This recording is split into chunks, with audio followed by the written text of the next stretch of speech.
Hi, welcome back to Army-Wide Talk Radio. I'm your host, Paula Swanson, and it's time for our Resource of the Week. This segment of our show, we feature informative resources for our military families. And this week we have with us Alyssa Seaberg-Johnson, President of Dogs on Deployment. Hi, Alyssa, are you there? I am. Hi, good evening. Good evening. We're so glad that you're with us. Welcome to the show. Thank you. So tell us a little bit about yourself and where you're calling from tonight. Well, I'm calling from Pensacola, Florida right now. I am a United States Marine.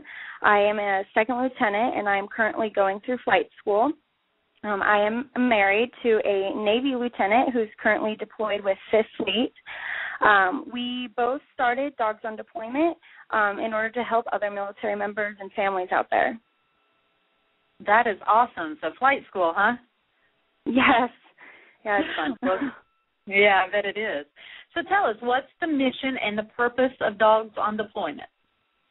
Well, Dogs on Deployment's mission is we provide an online resource for military members to search for volunteers who are willing to temporarily board military pets while their owner's on deployment.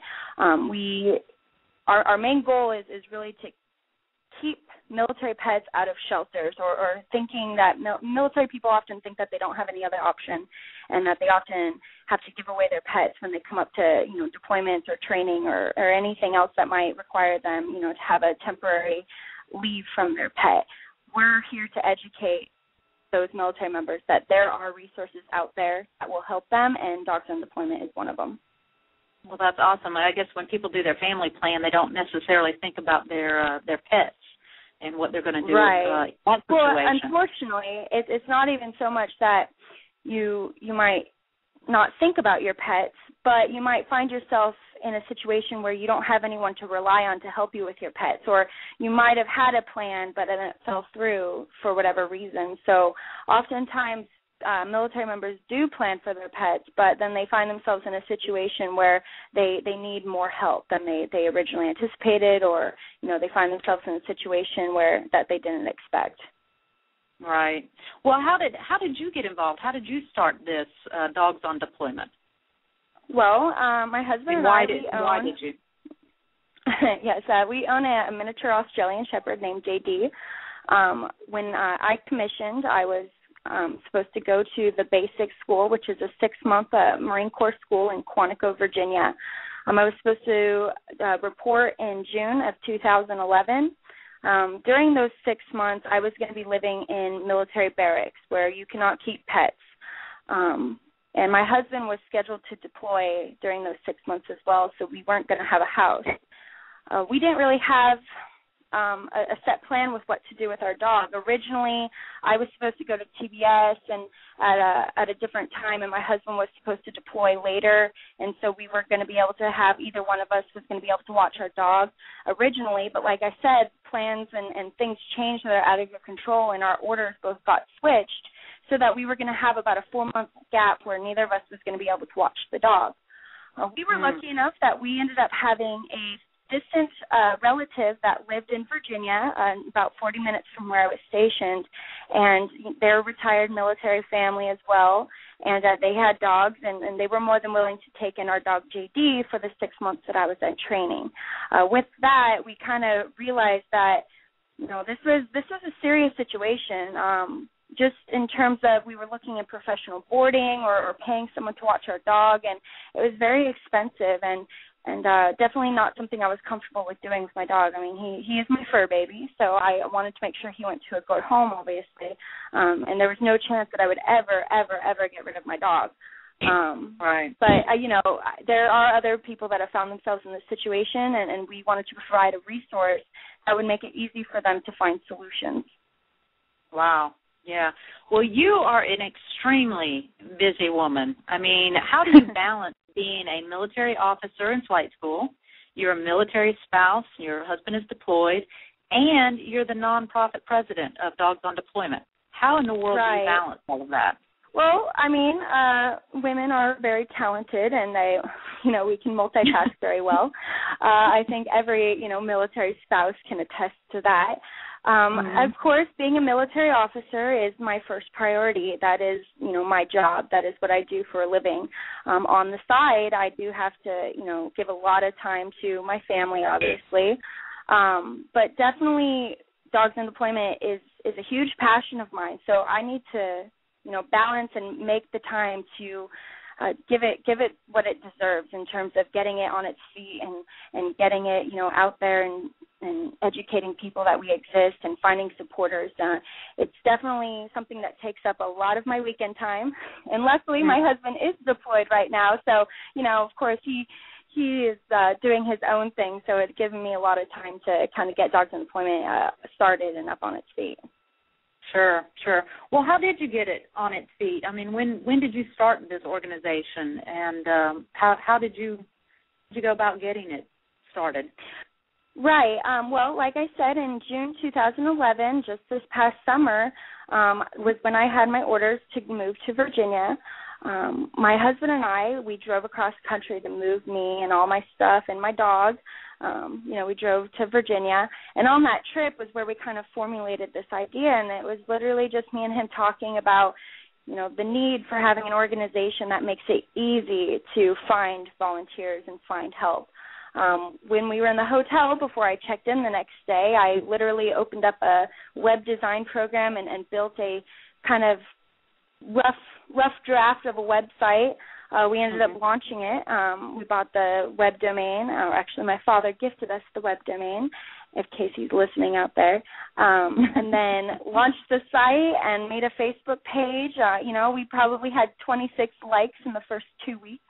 Wow. Pretty small when we first started. It was mostly just friends and family. And then just through networking, we were able to get it to where there was enough of a following that it was worth putting in the time, effort, and the financial resources to really start pushing Dogs on Deployment being a long-term investment for us as a family, really.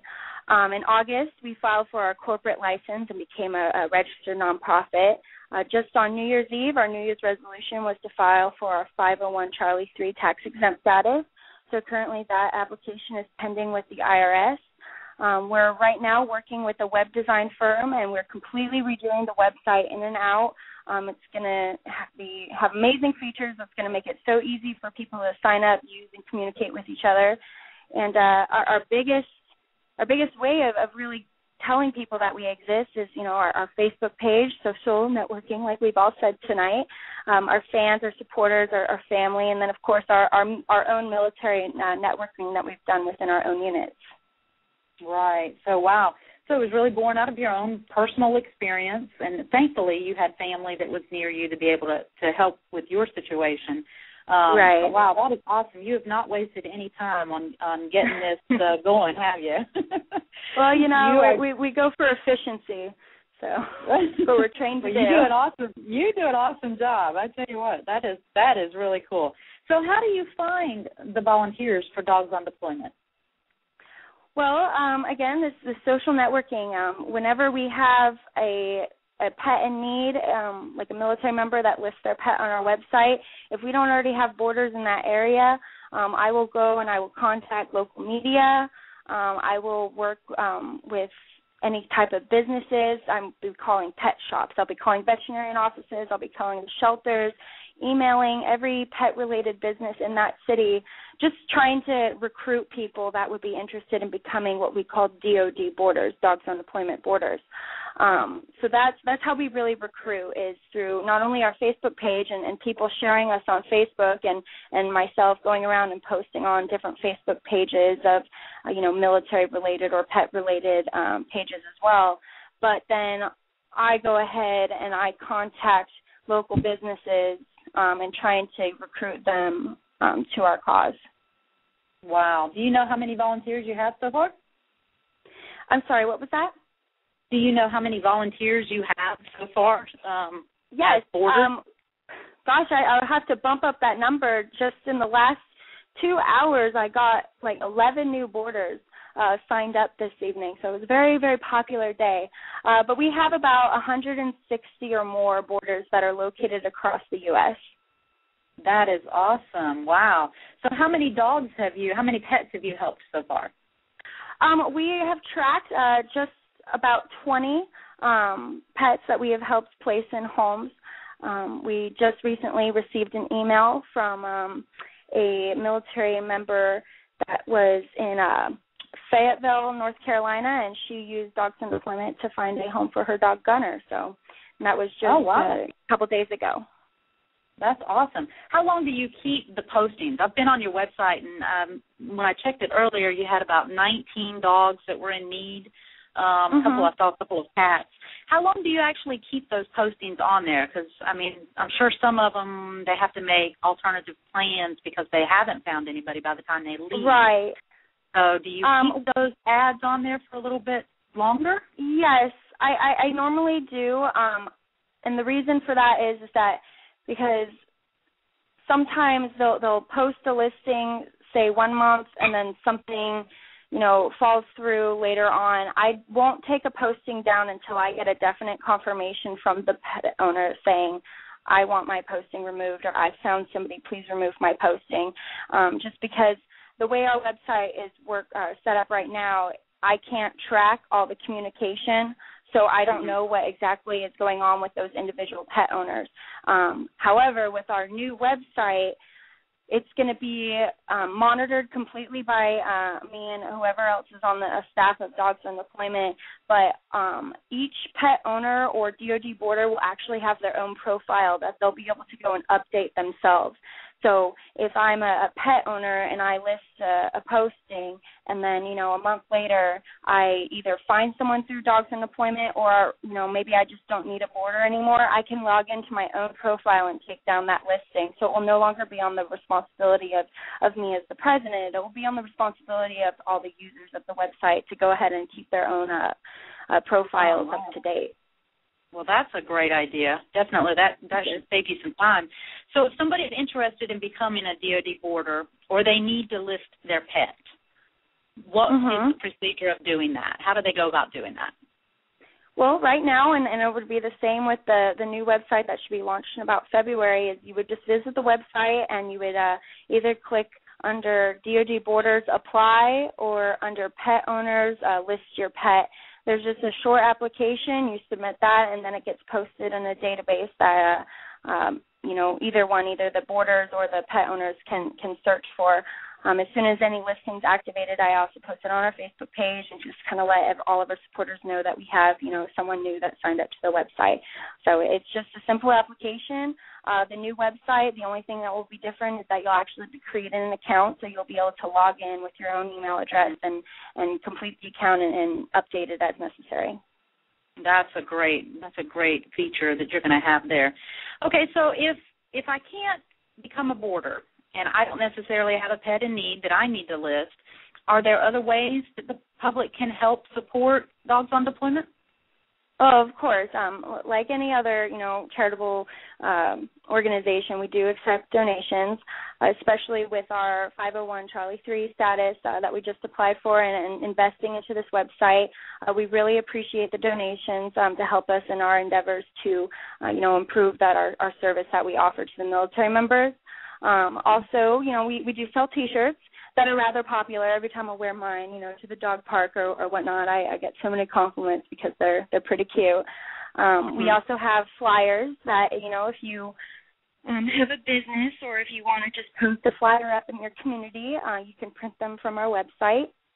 And then something new that is going to be instated in the new website is going to be our DoD vendor program. So if you're a business owner, or if you work for a company that supports the military through either discounts or any type of incentives, it doesn't necessarily have to be pet related, but our website does, get all the military pet families out there.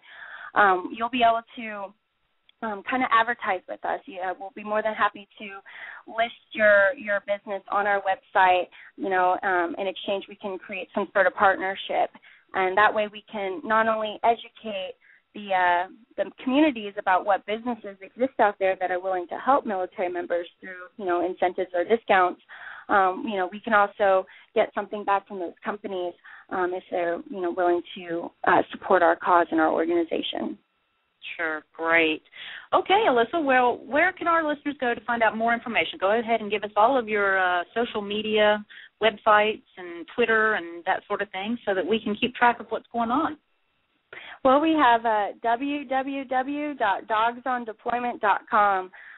From there, there's a link to our Facebook page. You can look us up on Facebook at Dogs on Deployment, or just Google us, Dogs on Deployment, or even on Twitter. We're there too. But our biggest news update would be on our Facebook account. I'm on there several times a day posting updates and talking with our supporters. So either visit our website or our Facebook page. Awesome. Alyssa, thank you so much for taking the time to be with us tonight, and good luck with everything, and we really appreciate you being with us. Thank you so much for having me, and remember, everybody, support your troops by boarding their pets. Thanks so much.